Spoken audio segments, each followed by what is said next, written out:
काल तंत्र। व्यापार के सिलसिले में रणधीर अपने गांव की ओर जा रहा था। घनघोर बरसात में अपनी पुरानी बैलगाड़ी लेकर जंगल के रास्ते से जा रहा था। गरजते बादल और जंगल का ये डरावना सन्नाटा हर चमक के साथ अंधेरा और गहरा होता जा रहा था। कीचड़ में धंसते पहिए और सहमे हुए बैल। लगता है आज तूफान ने रणधीर का रास्ता रोकने की कसम खा ली है। फिर भी रणधीर मग्न होकर जा रहा था। हे बजरंगबली, कैसी घनघोर बरसात बरसा दी है। घर पहुंचना भी दुर्लभ हो गया है। अरे ये कीचड़ भी ना।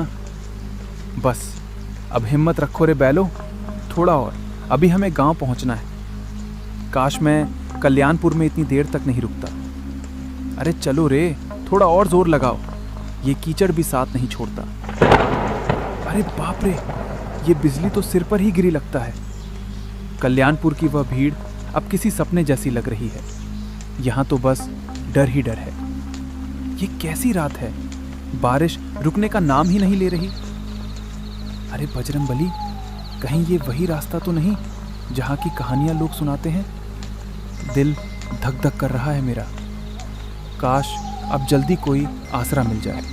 बारिश अब और भी तेज होती जा रही थी। बूंदें इतनी वेग से गिर रही थीं कि चेहरे पर पड़ते ही हल्की सी चोट का एहसास होता था। आसमान में बिजली बार बार चमक रही थी और बादलों की गड़गड़ाहट से धरती जैसे कांप उठती थी। चारों ओर सन्नाटा पसरा हुआ था। न कोई इंसान, न कोई आवाज, बस बारिश की लगातार ध्वनि और दूर कहीं से आती जंगली जानवरों की डरावनी आवाजें।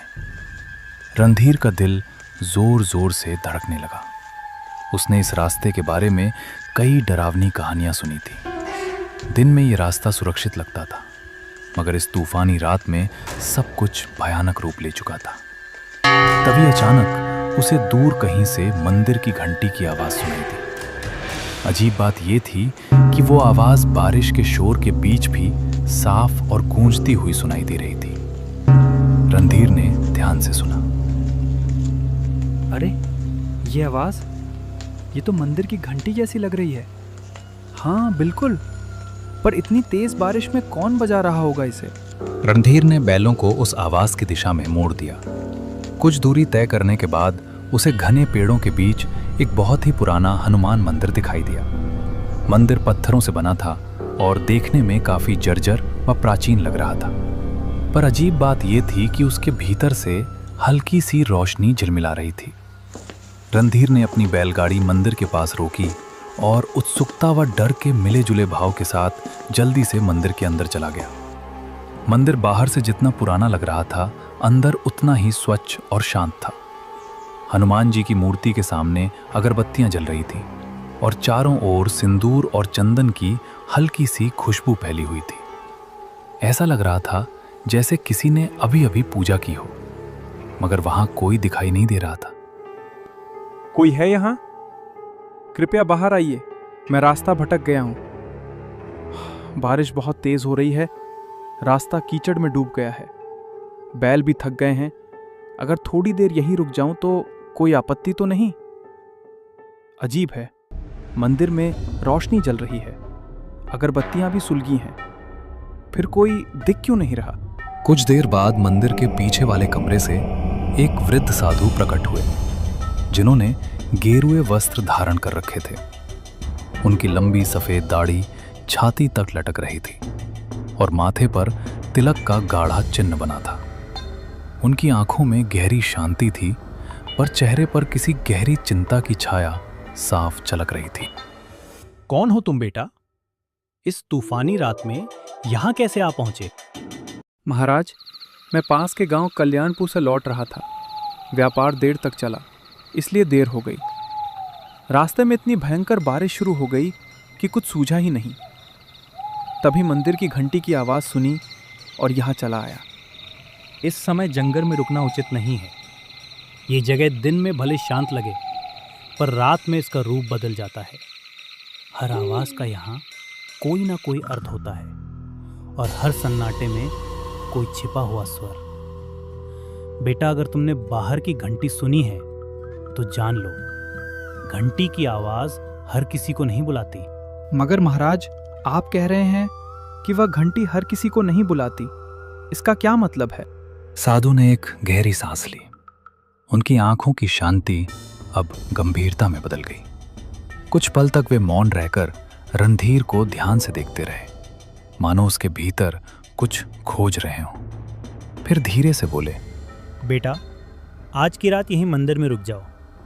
बाहर तूफान अभी थमने वाला नहीं है, मगर मेरी बात ध्यान से सुनना। आधी रात के बाद अगर कोई आवाज सुनाई दे, चाहे कोई पुकारे, रोए या तुम्हारा नाम ले, किसी भी हालत में इस मंदिर की सीमा के बाहर मत जाना। याद रखना, हर आवाज इंसान की नहीं होती। रणधीर को साधु की बात कुछ अजीब जरूर लगी, पर उनके चेहरे पर झलकती गंभीरता देखकर साफ महसूस हो रहा था कि वे मजाक नहीं कर रहे थे। जी महाराज, मैं आपकी बात का ध्यान रखूंगा। चाहे कैसी भी आवाज क्यों ना सुनाई दे, मैं मंदिर के बाहर कदम नहीं रखूंगा। उसने मन ही मन सोचा कि शायद रात में यहाँ जंगली जानवर आ जाते होंगे, इसलिए साधु महाराज मुझे डराकर सावधान करना चाह रहे हैं। साधु ने उसे पास के एक दूसरे कमरे में बैठने के लिए कहा। फिर वे अंदर चले गए और थोड़ी देर में एक थाली में कुछ ताज़े फल लेकर लौटे। लो बेटा, ये कुछ ताज़े फल खा लो। रास्ता लंबा था, शरीर को आराम और भोजन दोनों की ज़रूरत है। बाहर तूफान है, इसलिए आज यहीं ठहर जाओ। भगवान हनुमान की शरण में हो, चिंता मत करो, सब ठीक रहेगा। रणधीर ने शांति से फल खाए और पानी पिया। साधु महाराज ने उसे एक पुरानी चटाई और कंबल दिया ताकि वो आराम कर सके। रणधीर ने श्रद्धा से भगवान हनुमान को प्रणाम किया और मंदिर के एक कोने में जाकर लेट गया। थकान के मारे उसकी आंखें धीरे धीरे बंद होने लगीं। बाहर रात अब और गहरी हो चली थी। बारिश अब भी जोरों पर थी और हवाएं मंदिर की दीवारों से टकराकर सनसनाती हुई गुजर रही थीं। रणधीर नींद में जाने ही वाला था कि अचानक उसे एक अजीब सी आवाज सुनाई दी। पहले तो वो बहुत धीमी थी, पर कुछ ही पलों में वो आवाज धीरे धीरे तेज होती चली गई। रणधीर बेटा, बाहर आजा। देख, मैं यहाँ हूँ, डर मत। मैं तेरा पिताजी हूँ। तू इतनी देर से लौटा नहीं, मैं तुझे ढूंढता ढूंढता यहाँ तक आ गया। बेटा, बस एक बार बाहर आजा। देख, तेरे पिताजी तुझे बुला रहे हैं। मेरे पास आजा रणधीर। तू मुझे पहचानता है ना? मेरी आवाज सुन, मैं तुझसे मिलने आया हूँ बेटा। रणधीर, मेरी बात सुनो बेटा, मैं बड़ी मुसीबत में हूँ। कोई मुझे यहाँ से ले जाओ, वरना मैं बच नहीं पाऊंगा। तू तो मेरा साहसी बेटा है ना? बस एक बार बाहर आजा, मुझे तेरी जरूरत है। देख, मैं यहीं तेरे मंदिर के बाहर खड़ा हूँ। ठंडी बारिश में भीग रहा हूँ। जल्दी आ बेटा, मुझे बचा ले। रणधीर की आंखें अचानक खुल रहीं। वो चौंक कर उठ बैठा।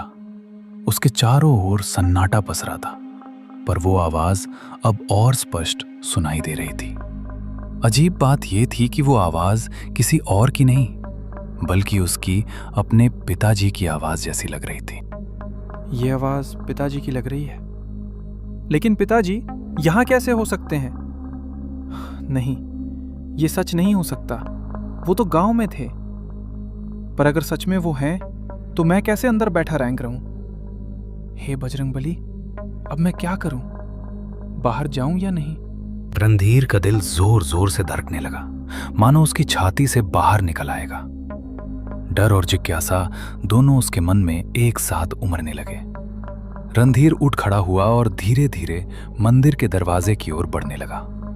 उसका हाथ दरवाजे की ओर बढ़ रहा था, जबकि मन भीतर से कह रहा था, शायद बाहर अगर पिताजी हैं और अगर सच में उन्हें मदद चाहिए तो मैं कैसे ना जाऊं। तभी अचानक किसी ने उसका हाथ कस कर पकड़ लिया। रणधीर सिहर उठा। पीछे मुड़ा तो देखा साधु महाराज उसके पीछे खड़े थे। उनकी आंखों में गहरी गंभीरता और एक अनकहा डर झलक रहा था। रुको बेटा, एक कदम भी बाहर मत रखना। मैंने तुम्हें पहले ही चेतावनी दी थी। जो आवाजें बाहर से आती हैं वे इंसान की नहीं होती। महाराज, पर वो तो सच में मेरे पिताजी की आवाज़ है। वही पुकार रहे हैं मुझे। कह रहे थे कि वो मुसीबत में है। अगर सच में वो हैं तो मैं उन्हें ऐसे कैसे छोड़ दूँ? वो तुम्हारे पिताजी नहीं हैं, वो एक छलावा है। तुम्हारे मन को पढ़ लिया है बेटा। ये उसी की आवाज में निकालती है जिसके लिए तेरे दिल में सबसे गहरा प्रेम हो। ये जानती है कि तेरे मन में अपने पिताजी के लिए कितना स्नेह है, इसलिए उसी का रूप धारण करके तुझे बुला रही है। कई यात्री इसके इस छल में फंस चुके हैं और फिर कभी लौटे नहीं। रणधीर बेटा, तू मुझे क्यों नहीं सुन रहा? मैं बहुत दर्द में हूँ। तेरे पिताजी हूँ मैं। देख, मैं यही बाहर हूँ, बारिश में भीग रहा हूँ। मुझे अकेला मत छोड़ बेटा। बस एक बार बाहर आ जा। अगर तू नहीं आया तो मैं बच नहीं पाऊंगा। महाराज, छोड़ दीजिए मुझे। वो मेरे पिताजी हैं। उनकी आवाज़ में पहचानता हूँ। आप समझ नहीं रहे। वो मुसीबत में हैं। मुझे उनकी मदद करनी ही होगी। कृपया जाने दीजिए। मैं उन्हें ऐसे नहीं छोड़ सकता। वो मुझे पुकार रहे हैं महाराज। याद रखना, अगर तू बाहर गया तो तेरा नाम भी उनमें शामिल हो जाएगा। साधु ने झटके से रणधीर को वापस अंदर खींच लिया और जमीन पर बिठा दिया। फिर वे सीधे हनुमान जी की मूर्ति के सामने जाकर पद्मासन में बैठ गए और ऊंचे स्वर में मंत्र जपने लगे। पंडित, तुम कितना भी मंत्र जाप कर लो, मुझे नहीं रोक पाओगे। मैं फिर आऊंगा, बार बार आऊंगा। जब जब कोई इस मंदिर में कदम रखेगा, मैं उसे पुकारूंगा। तुम मुझे बांध नहीं सकते। मेरी छाया हर दिशा में फैली है। हर हवा में मेरा नाम गूंजता है। ओम हनुमते नमः। ओम रामदूताय नमः। हर हर महादेव। रक्षामि रक्षामि। उनके मंत्रों की गूंज पूरे मंदिर में फैल रही। धीरे धीरे बाहर की आवाज पड़ने लगी, मगर पूरी तरह से थमी नहीं। साधु ने मंत्र जाप जारी रखा। उनके माथे पर पसीने की बूंदें चमकने लगी थीं और पूरा मंदिर एक अजीब रहस्यमयी ऊर्जा से भर गया था। रणधीर डर के मारे कांप रहा था। उसका दिल तेजी से धड़क रहा था। अब डर मत बेटा, वो शक्ति अब लौट गई है। इस मंदिर की रक्षा स्वयं बजरंगबली करते हैं। तुम अब निश्चिंत होकर सो जाओ, मैं यहीं बैठा रहूंगा। कुछ देर बाद बाहर की सारी आवाजें एकदम थम गईं। अब बस बारिश की लगातार गिरती बूंदों की आवाज रह गई थी। रणधीर कांपते हुए वापस अपनी चटाई पर लेट गया, मगर उसकी आंखों में नींद कहाँ थी। वो पूरी रात जागता रहा। हराहट पर उसका दिल सहम उठता था। जब सुबह की पहली किरण मंदिर के अंदर पहुंची तो रणधीर धीरे धीरे उठा और बाहर निकल आया। बारिश अब थम चुकी थी, लेकिन मंदिर के चारों ओर जमीन पर अजीब से पैरों के निशान बने हुए थे, जैसे कोई अनजानी चीज रात भर मंदिर के इर्द गिर्द घूमती रही हो। तभी साधु महाराज अपनी कुटिया से बाहर आए। उन्होंने चारों ओर देखा और गहरी सांस ली, मानो किसी लंबे संघर्ष के बाद राहत मिली हो। देख रहे हो बेटा, ये निशान, ये उसी छाया के हैं जो पूरी रात मंदिर के चारों ओर मंडराती रही। वो कोशिश कर रही थी कि तुम्हें बाहर खींच ले जाए, तुम्हारे मन के प्रेम का इस्तेमाल करके तुम्हें अपने जाल में फंसाए। पर भगवान हनुमान की कृपा से वो इस मंदिर की सीमा पार नहीं कर सकी। ये रेखाएं उसकी असफलता की निशानी है। वो अब भी मुक्ति नहीं पा सकी, इसलिए हर तूफानी रात में लौटता है, किसी नए मन को बहकाने। महाराज, ये छलावा आखिर कौन है? क्यों हर रात यहाँ आता है और क्यों मुझे अपने पिताजी की आवाज़ में बुला रहा था? इसका क्या रहस्य है? इसकी पिछली कहानी क्या है? बेटा, ये छाया कोई साधारण आत्मा नहीं है।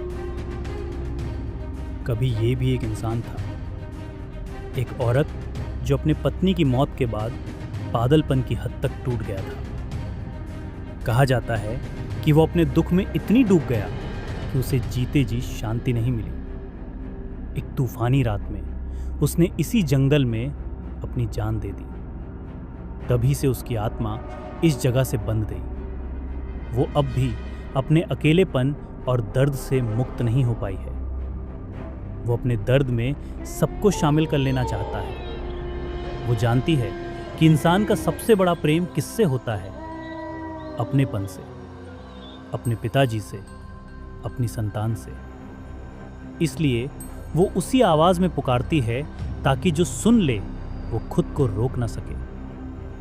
कई यात्री उसके इस छलावे में फंस चुके हैं और फिर कभी लौटे नहीं।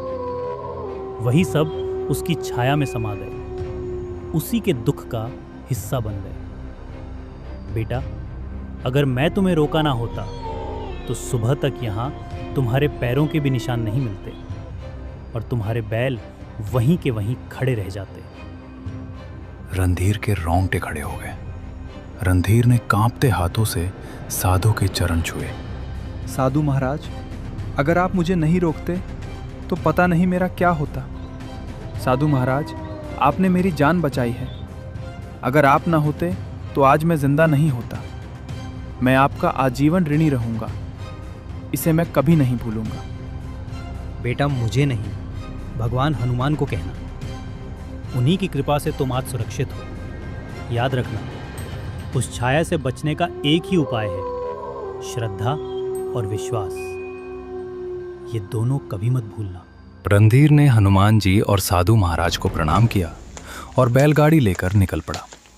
रास्ते भर उसे रात की डरावनी आवाज और साधु की मदद याद आती रही।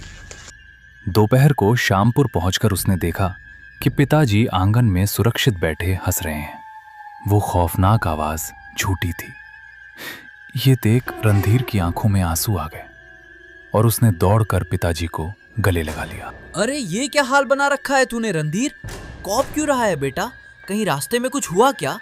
बोल ना पगले, तू ठीक तो है ना? पिताजी, मैं बहुत डर गया था। रात भर तुम्हारी आवाज़ सुनाई देती रही, इतनी सच्ची, इतनी करीब, जैसे तुम मुझे बुला रहे हो।